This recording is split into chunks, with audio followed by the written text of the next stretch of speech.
নৰেন্দ্ৰ মোদী জিন্দাবাদ, হিমন্ত বিশ্ব শৰ্মা জিন্দাবাদ, হিমন্ত বিশ্ব শৰ্মা জিন্দাবাদ, পীযুষ হাজৰিকা জিন্দাবাদ, ৰমাকান্ত দেউৰী জিন্দাবাদ, জীৱন কোঁৱৰ জিন্দাবাদ, প্ৰবীণ মেধি জিন্দাবাদ, বিজেপি জিন্দাবাদ, বলা বলা বলা ভাৰত মাতা কে ভাৰত মাতা কে ভাৰত মাতা কে জিন্দাবাদ জিন্দাবাদ জিন্দাবাদ জিন্দাবাদ জিন্দাবাদ বলা বলা ভাৰত মাতা কি বন্দে মাতৰম বন্দে মাতৰম। আজি হাৰিয়ানাত তৃতীয়বাৰৰ বাবে আমি জয়লাভ কৰিলোঁ। আগত দুবাৰ আছিলে বা তিনিবাৰ কাৰণে জয়লাভ কৰিলোঁ। এতিয়া ভাৰতবৰ্ষৰ জনসাধাৰণে এটা ভাৰতীয় জনতা পাৰ্টীক ভাৰতবৰ্ষৰ জনসাধাৰণে মৰম কৰিছে আৰু ভাৰতবৰ্ষৰ জনসাধাৰণৰ আমাৰ বিজেপিৰ প্ৰতি ৰাস্তা আছে, ৰাইজৰ ৰাস্তা আছে।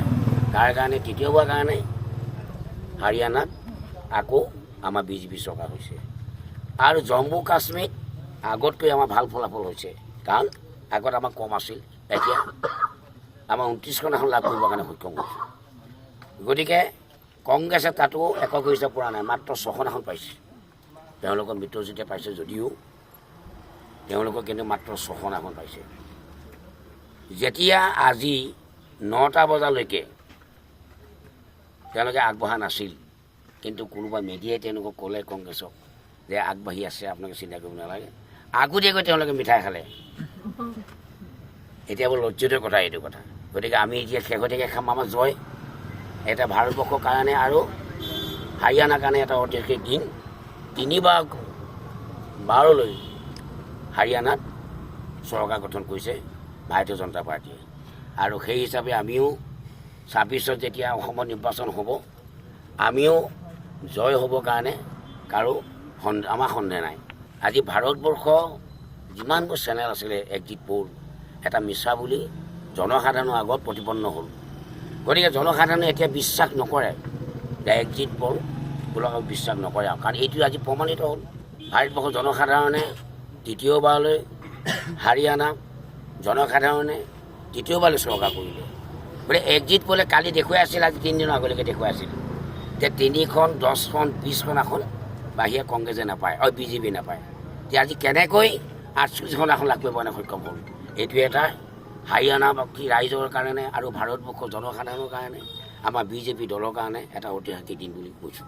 নৰেন্দ্ৰ মোদী জিন্দাবাদ, হিমন্ত বিশ্ব শৰ্মা জিন্দাবাদ, হিমন্ত বিশ্ব শৰ্মা জিন্দাবাদ, পীযুষ হাজৰিকা জিন্দাবাদ, ৰমাকান্ত দেউৰী জিন্দাবাদ, জীৱন কোঁৱৰ জিন্দাবাদ, প্ৰবীণ মেধি জিন্দাবাদ, বিজেপি জিন্দাবাদ, বলা বলা বলা ভাৰত মাতা কে ভাৰত মাতা কে ভাৰত মাতা কে জিন্দাবাদ জিন্দাবাদ জিন্দাবাদ জিন্দাবাদ জিন্দাবাদ বলা বলা ভাৰত মাতা কি বন্দে মাতৰম বন্দে মাতৰম। আজি হাৰিয়ানাত তৃতীয়বাৰৰ বাবে আমি জয়লাভ কৰিলোঁ। আগত দুবাৰ আছিলে বা তিনিবাৰ কাৰণে জয়লাভ কৰিলোঁ। এতিয়া ভাৰতবৰ্ষৰ জনসাধাৰণে এটা ভাৰতীয় জনতা পাৰ্টীক ভাৰতবৰ্ষৰ জনসাধাৰণে মৰম কৰিছে আৰু ভাৰতবৰ্ষৰ জনসাধাৰণৰ আমাৰ বিজেপিৰ প্ৰতি ৰাস্তা আছে, ৰাইজৰ ৰাস্তা আছে।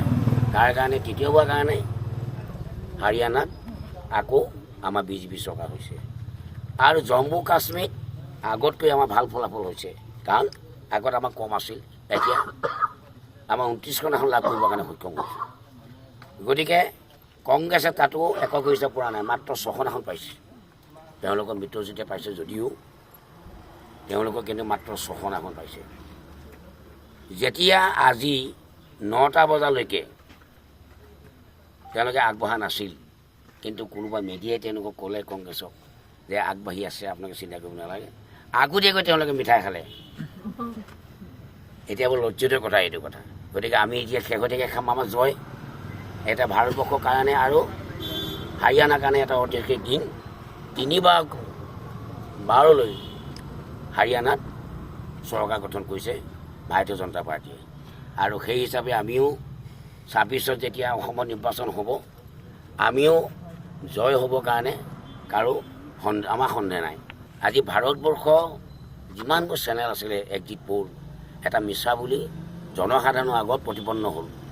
গতিকে জনসাধাৰণে এতিয়া বিশ্বাস নকৰে যে এক্সিট প'ল এইবোৰক বিশ্বাস নকৰে আৰু কাৰণ এইটো আজি প্ৰমাণিত হ'ল ভাৰতবৰ্ষৰ জনসাধাৰণে তৃতীয়বাৰলৈ হাৰিয়ানা জনসাধাৰণে তৃতীয়বাৰলৈ চৰকাৰ কৰিলে বোলে এক্সিট পোলে কালি দেখুৱাই আছিল আজি 3 দিনৰ আগলৈকে দেখুৱাই আছিল যে 3খন 10খন 20খন আসন বাহিৰে কংগ্ৰেছে নাপায় বিজেপি নাপায় যে আজি কেনেকৈ 48খন আসন লাভ কৰিবলৈ সক্ষম হ'ল এইটো এটা হাৰিয়ানাবাসী ৰাইজৰ কাৰণে আৰু ভাৰতবৰ্ষৰ জনসাধাৰণৰ কাৰণে আমাৰ বিজেপি দলৰ কাৰণে এটা ঐতিহাসিক দিন বুলি কৈছোঁ।